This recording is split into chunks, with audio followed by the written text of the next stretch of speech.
What you're looking at in Taos County right now is a market defined by high supply, but very selective demand. In this breakdown, we're going to get into what that actually means for you. And here's the single most important number that tells the story: 23.1 months. That's how much housing supply we currently have on the market. So, what does a number like that actually mean if you're trying to buy or sell a home? Let's unpack it. Well, it means this. Right now, there are 485 homes for sale. Over the past 4 weeks, only 21 of them have actually sold.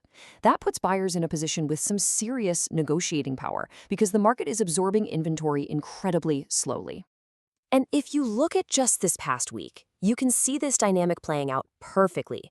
We saw 44 new listings hit the market, but only 9 homes actually sold.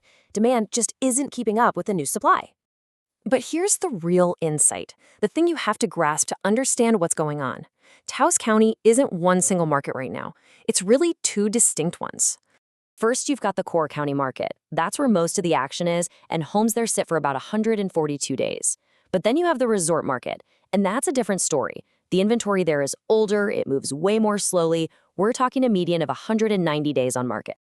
So think about this if you're a seller. Your competition isn't just the brand new listings. Nope, you're competing against all 485 of those active homes, and a big chunk of them are aged inventory that's been sitting there for a while.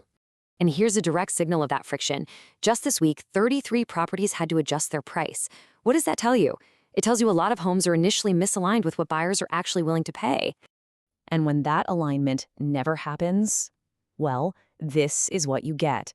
8 listings just expired this week, failing to sell entirely. So let's get to the most important part. What does all of this data mean for your strategy? How should you be positioning yourself? It's pretty straightforward. If you're a seller, pricing correctly right from day one is everything. Your property has to stand out. And if you're a buyer, you hold the leverage. You can be selective, and your best opportunities are probably in that slower resort market or among those homes that have been on the market for a while. The big takeaway here is this: you're not operating in a uniform market. You are in a segmented one, where the final outcome depends heavily on pricing discipline, the right property fit, and, frankly, patience.